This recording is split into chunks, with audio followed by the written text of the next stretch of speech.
macaxeiro e o mandacaru.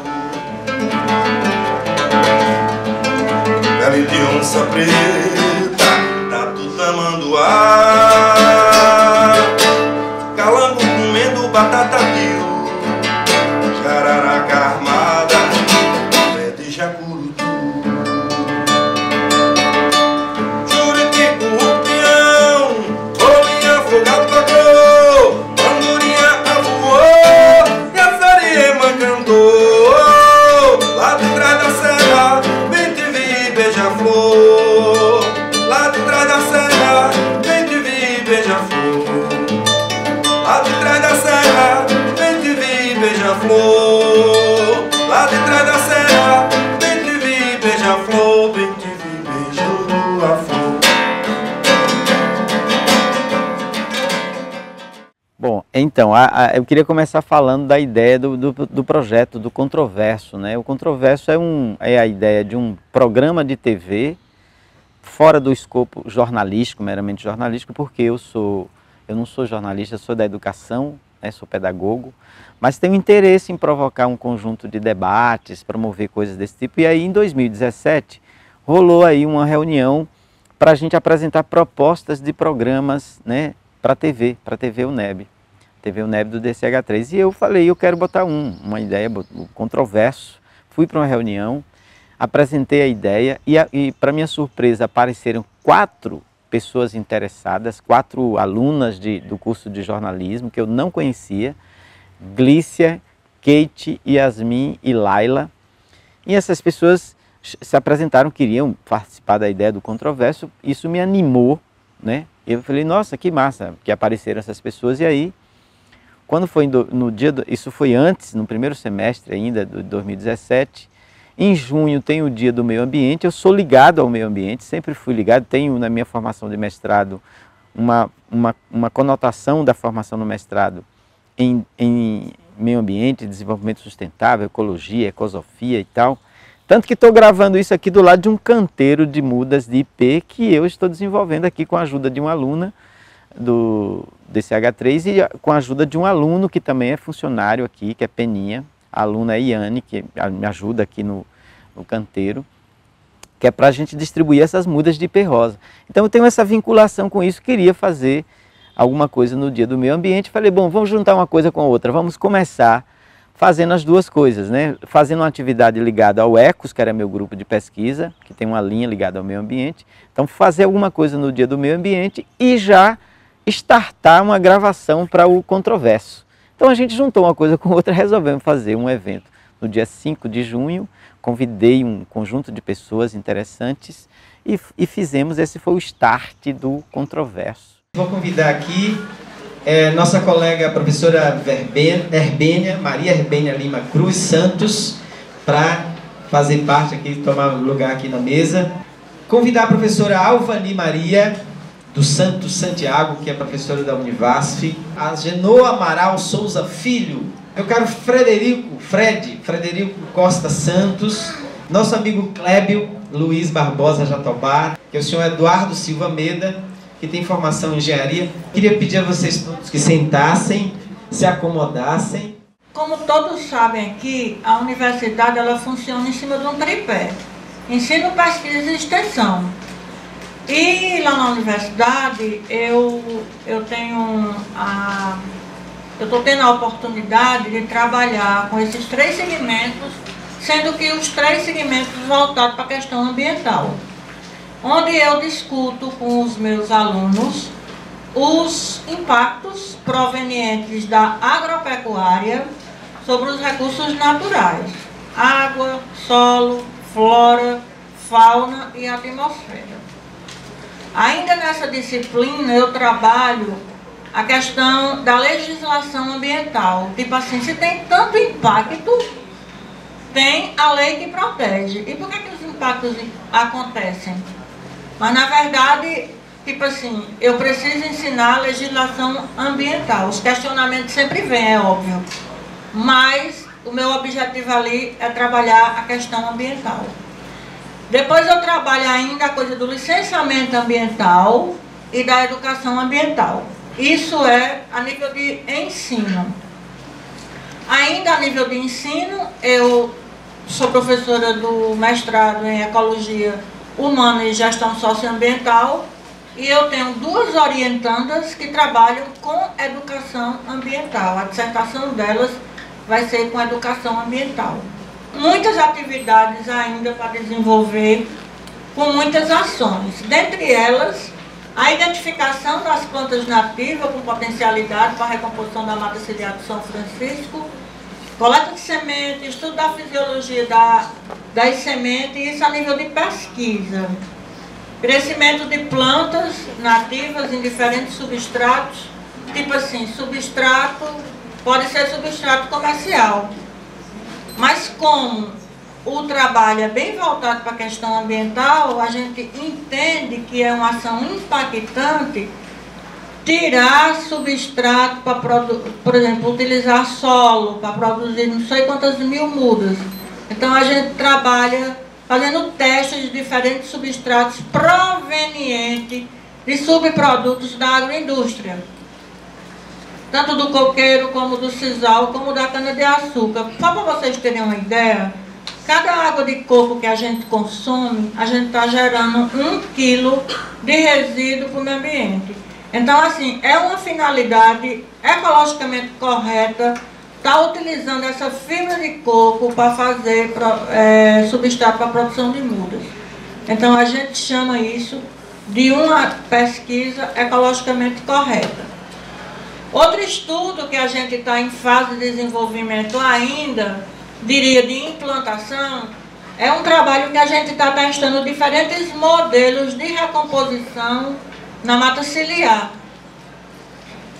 Tipo assim, porque não existe um modelo de recomposição definido para as condições do semiárido São Francisco, do submédio São Francisco. Então a gente está trabalhando com diferentes parcelas, e nessas parcelas a gente está fazendo plantio de mudas, plantio de semente, avaliando a recomposição natural. Toda vida que o ambiente é exposto, ele se recompõe naturalmente. E o quarto tratamento é um mix disso tudo, para saber qual é a melhor metodologia para se implantar de fato um sistema de recomposição de mata ciliar.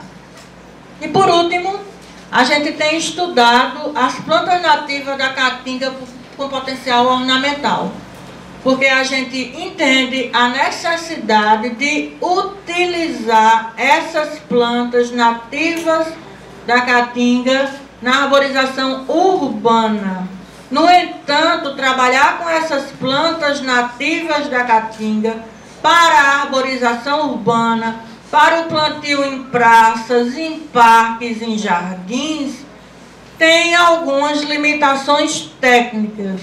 Então a gente está estudando essas limitações técnicas para ver se a gente se desvencilha um pouco dessa monocultura urbana que nós temos nas nossas cidades, com o plantio generalizado de nim e ficus, 2 plantas exóticas e extremamente complicadas do ponto de vista ecológico, do ponto de vista agronômico, enfim.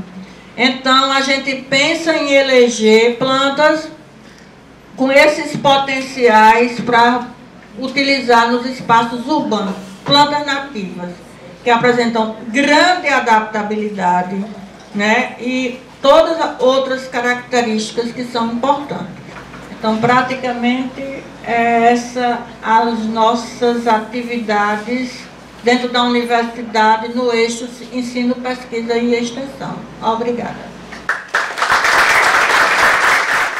Eu vou começar sobre gestão de carreiras, não é?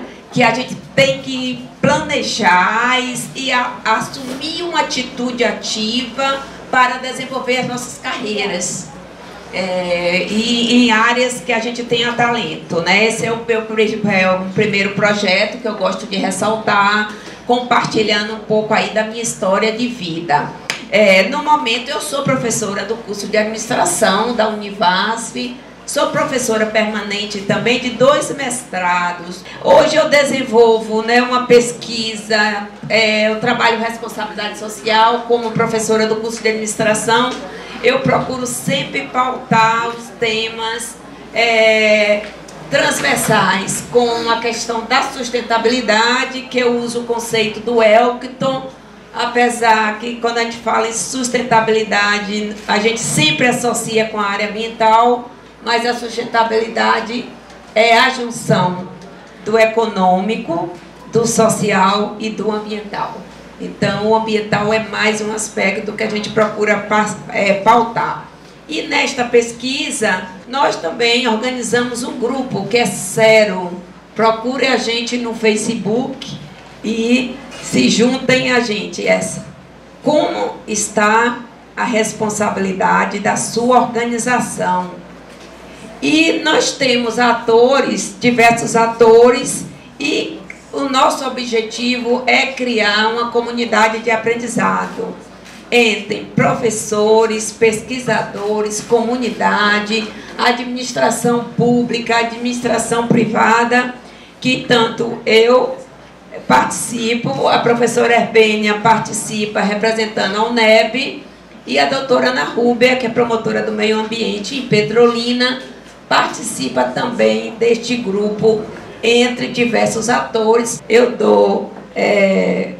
socializo um pouco, começo socializando esses aspectos com vocês e sendo muito grata de coração, professor Pisol, pelo convite.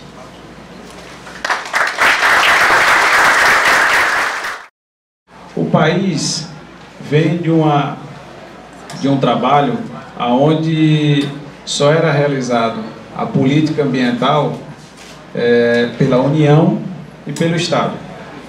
A partir da Lei Complementar 140, que muitos aqui vão saber do que eu estou falando, é que começa a municipalização do serviço. A municipalização do serviço de fato, que é a política ambiental, para colocar em prática, não tem não. Você tem que fazer o licenciamento. E às vezes é dado até uma forma, licenciei de qualquer forma, licenciei o errado.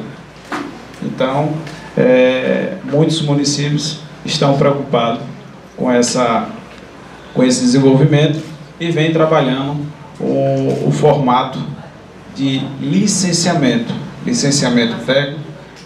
Aí aqui eu já quero registrar que é muito importante o apoio do Ministério Público, o acompanhamento do Ministério Público para essas discussões, para estar implementando formatos de licenciamento corretos, que tenha que respeite um cronograma, que respeite uma tramitação administrativa, para que ele não venha a trazer um problema maior do que já está.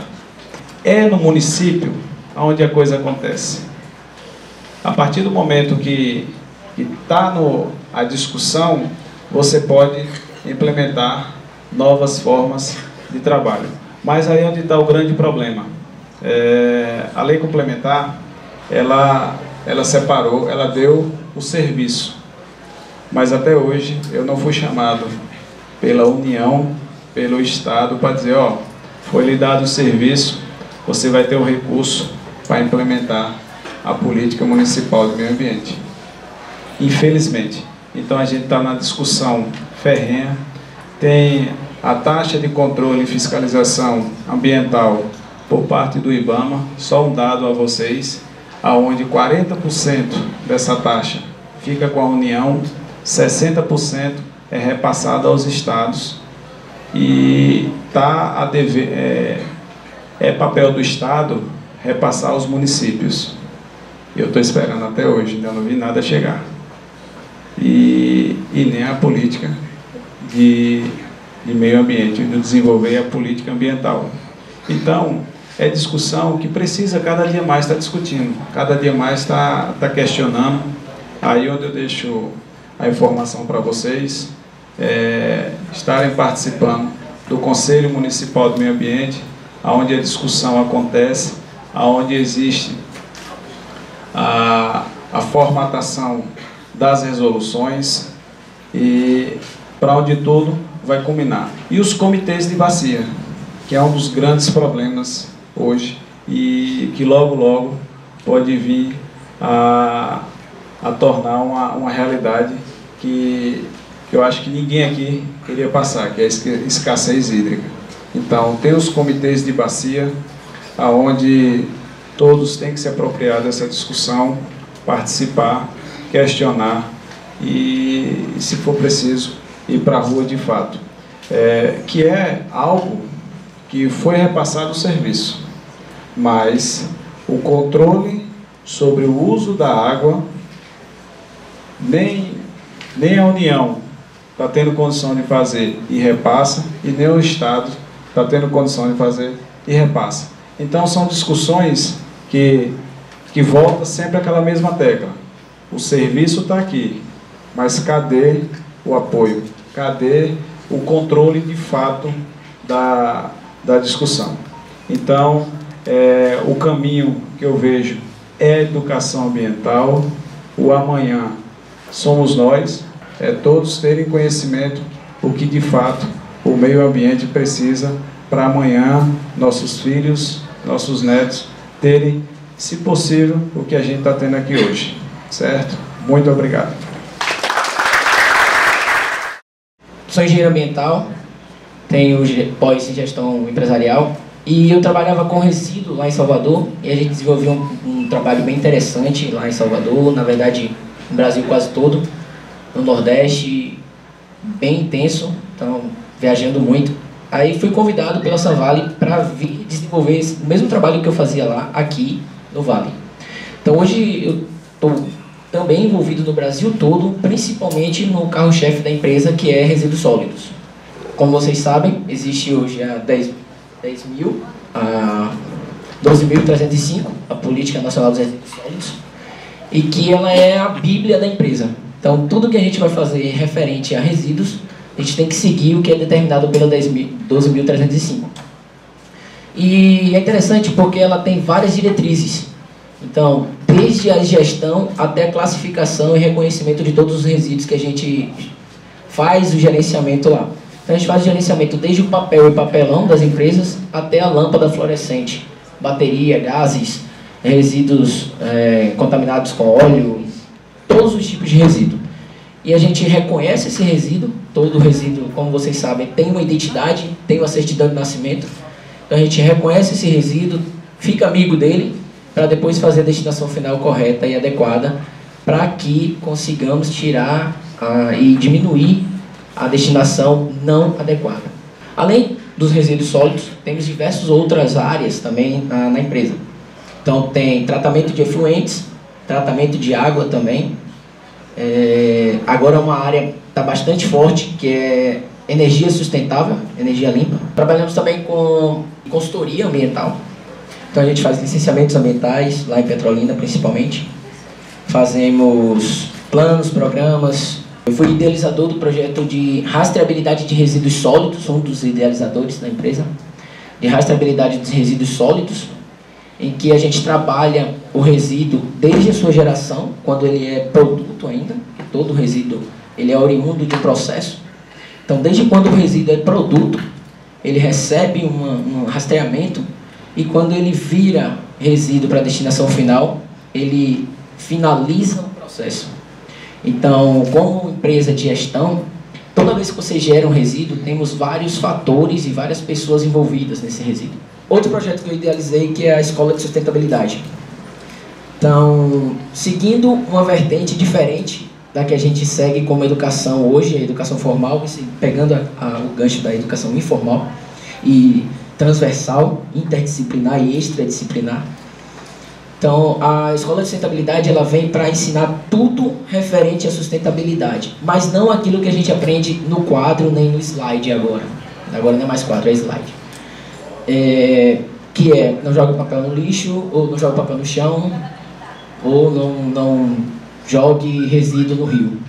É diferente. A nossa proposta é proposta totalmente 110% prática, em que as empresas vão adotar as praças de Petrolina e fazer manutenção e revitalização de todas as praças da cidade, inclusive do Parque José Faccoelho, você que conhece, Parque José Coelho, vai ter agora um processo de revitalização desse parque, em que vamos colocar em prática a escola de sustentabilidade.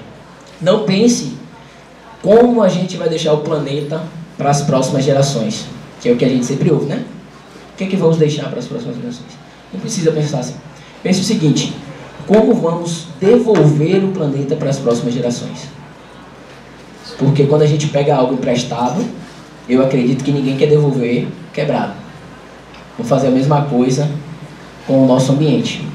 E já que nós somos tão imediatistas, a destruição também pode ser. Então vamos pensar também como é que vai ser a nossa ação e como você quer viver daqui a 10, 15, 20 anos em comunhão com o meio ambiente. Beleza, gente? Obrigado. Eu sou pernambucano, mas morei 15 anos em Curaçá e em 2009 eu fui convidado para um desafio lá, acabar com o lixão. E aí eu, técnico agrícola, e aí resolvi aceitar o desafio.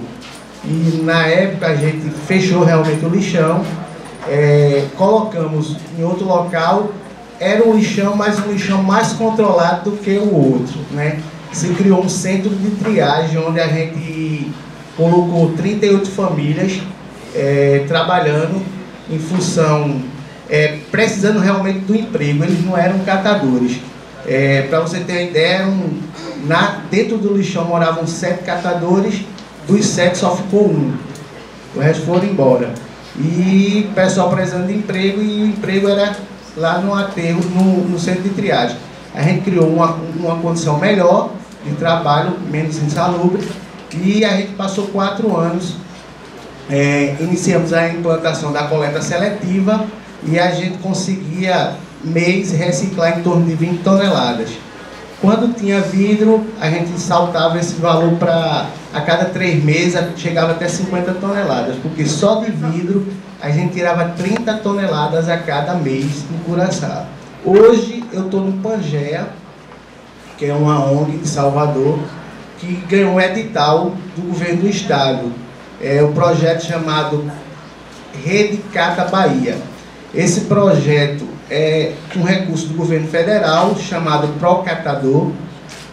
Catadores não tinham políticas públicas. Em 2006, se eu não me engano, para cá, no governo Lula, ele implantou esse projeto chamado Procatador e Cata Forte. Esse específico aqui que eu participo hoje era para criar redes de cooperativas no estado da Bahia. Existe a Sul, a Rede Cata Bahia Sul, a Metropolitana e a Norte. A Norte faz parte de Juazeiro, Bonfim, Jacobina, e a gente entra no Oeste. Barreiras também faz parte dessa rede. Mas para que esse projeto funcionasse, necessitaria do apoio do município. E desses 5 municípios, os únicos que assim, teve um olhar diferenciado foi Juazeiro e Jacobina. Quando a gente junta o nosso lixo em casa, a gente bota lá na porta para o carro pegar, quer dizer, aquilo ali não quer dizer que a gente acha que a nossa responsabilidade foi botar ali e pronto. Não é assim. A gente procura na educação, como a gente já falou aqui, que a educação é essencial, a educação ambiental, para que a gente, pelo menos em casa, separe o seco do molhado. Não precisa mais do que isso, certo? E procurar atender essa diretriz, porque a responsabilidade compartilhada está dentro da casa da gente. Como o nosso colega falou aqui, as empresas hoje têm uma leizinha chamada logística reversa, certo? Que se eu produzo esse copo aqui, ele quebra, a indústria que produziu ele tem por obrigação coletar os restos dele. Da mesma forma a Coca-Cola faz hoje, a Nestlé faz hoje, a Ambev, todas as empresas têm por obrigação coletar todo o material. O catador hoje, bota uma coisa na cabeça, ele não é coitadinho não. Ele não é coitado. E o poder público tem de ver ele como pessoas que prestam serviço. É claro, isso é uma coisa que eu, com essa pouca experiência que eu tenho, Isso eu tenho a realidade que ele só não conduz uma cooperativa ou uma associação. Tem que ter uma equipe técnica lá para estar orientando eles. Isso é experiência, todo mundo sabe disso. E para você ter uma ideia, quando a gente foi fazer a gravimetria do resíduo daqui, quando a gente viu no olhômetro, viu que aqui a prefeitura estava brincando de coleta seletiva, certo? Porque o que coletava por mês, quando gerava no final do mês, era 6, 7 mil reais, certo? Onde é que se paga a estrutura que a prefeitura está cedendo para a cooperativa? Não se paga. Eu faço até um apelo aqui para o que o poder público, não só de Juazeiro, mas que tem gente aqui que pode ser de outras cidades, que tem uma visão diferenciada. Se paga uma empresa privada para fazer a coleta, por que não pagar ao catador para fazer o mesmo serviço? Está entendendo? É a pessoa que vive daquilo ali, que depende daquilo ali, certo? E aí, a mensagem que eu quero deixar é essa. Obrigado, pessoal. Então, resumidamente, gente, o projeto de arborização que a Coelba, em parceria com a Prefeitura e Instituto Mari, e a AgroVale também é nossa parceira, ela tem dado grande apoio, principalmente na questão da doação de adubo. E o Instituto Mari é uma instituição pequena, mas grande no objetivo. É uma instituição de fomento social e fizemos um convênio no Instituto, nós com a Coelba fizemos um convênio para justamente tocar esse projeto. Como surgiu esse projeto? A Coelba construiu uma linha de transmissão de 69 mil volts no projeto Salitre de irrigação. E como condicionante ambiental, fechamos com o INEMA justamente um projeto de arborização para Juazeiro. Eu acho que todos nós concordamos que Juazeiro precisa de um projeto de arborização, né?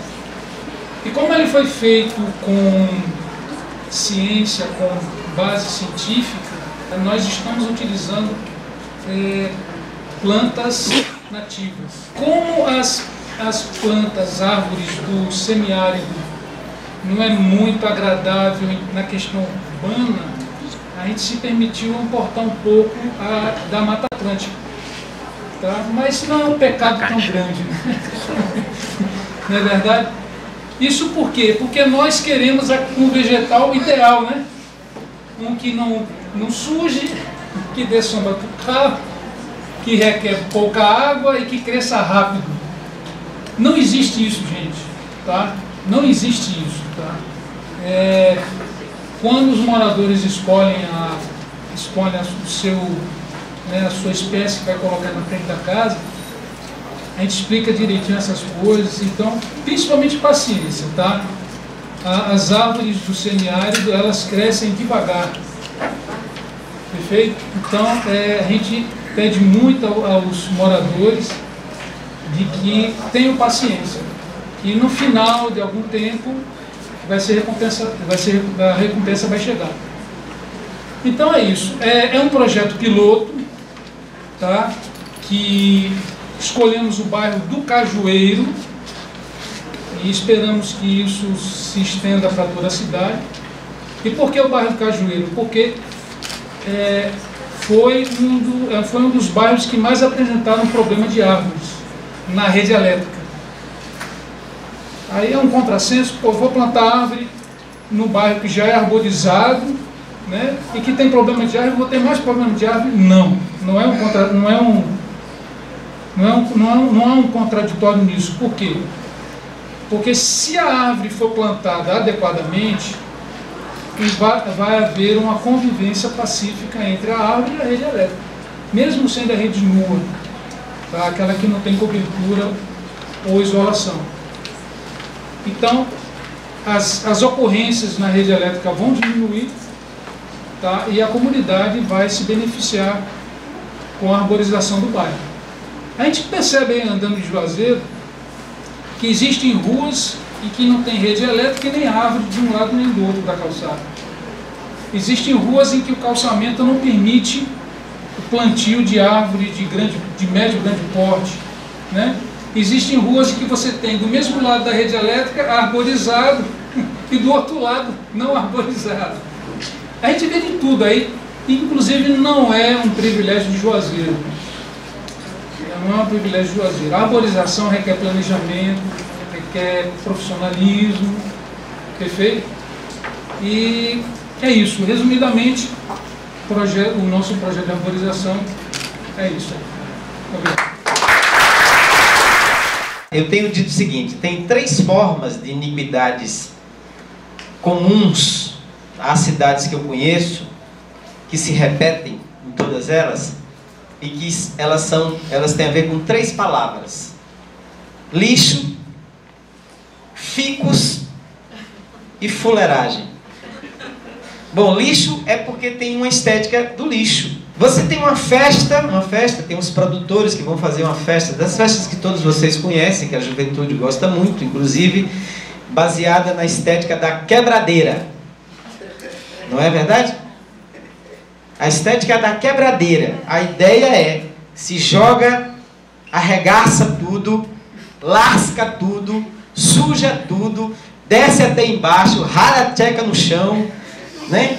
Joga não sei o que no asfalto, enlouquece e deixa o tumulto para, sei lá para quem, porque se você for perguntar para os organizadores, para os empresários que ganham dinheiro, e tem muita gente que ganha dinheiro com isso,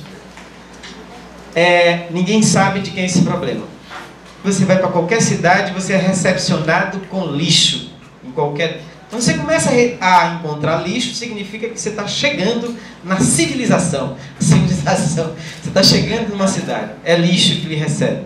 Parece que é um piloto automático. Tem uma espécie de piloto automático, dá para você fazer análise de mentalidade. Você chega numa cidade, ela está toda arborizada com a mesma árvore e podada do mesmo jeito. Significa o seguinte: existe algum problema mental compartilhado por aquela população, não tem não? Há alguns anos eu vi fotografando a primavera urbana, que tem em Juazeiro, que tem em Curaçá, mas é raríssima, alguns pés de caraibeira, de ipê amarelo, de ipê roxo. Fiz uma exposição aqui na UNEB com os frutos dessas imagens que eu chamei de primavera urbana. As provocações que eu estou querendo colocar é o seguinte: quando então, Fred, quando você diz assim, você ou foi Cleber que falou, ou foi Agenor, daqui a 10 anos, daqui a 15 anos, para você, eu acho que tem que ser para já.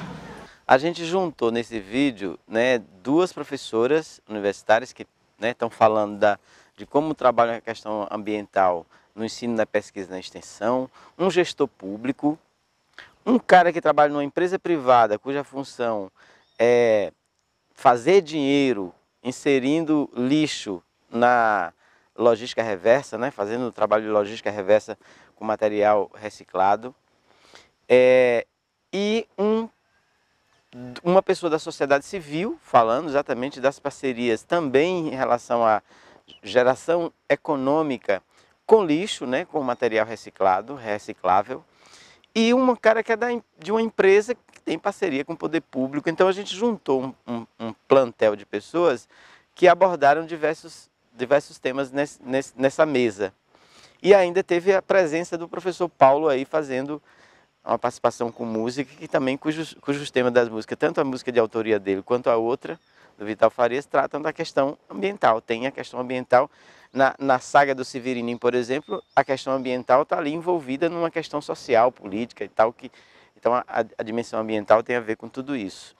E aí a gente contou com a participação de pessoas da escola, né? O pessoal do CETEP que veio, os alunos do CETEP. Foi um dia maravilhoso, assim, foi um debate maravilhoso, e eu espero que a gente tenha conseguido reunir no filme, no vídeo dessa mesa, as falas. A gente não quis fragmentar, não quis cortar as falas, garantir a fala integral de cada um para ter uma dimensão completa do que a pessoa falou, né? Não adiantava fazer uma dinâmica do vídeo, trocando falas e fragmentar a fala das pessoas. Então a gente fez uma sequência ali para poder preservar a integridade ali da fala das pessoas. Eu espero que isso, né, consiga passar uma mensagem, é isso. Muito obrigado. Presta atenção, meu senhor, na história que eu vou contar. Falo de Severininho, lavrador tão popular, que cultivava uma roça, que morava numa paioça perto de Itaperoá. E Severininho todo dia lavrava a terra macia, em terra lavrada é poesia. Mexe com a mão na terra, corta essa serra, corta esse chão. Planta que a planta ponte sobre esses montes, lã de algodão. Severininho vivia até feliz, enchendo os olhos com bom de raiz. E até a plantação tava bonita em flor, e ao seu lado sua companheira assim no seu amor. Mas como diz o ditado, e a velha desesperar, depois de tudo plantado, fazendeiro pede pra Severininho desocupar.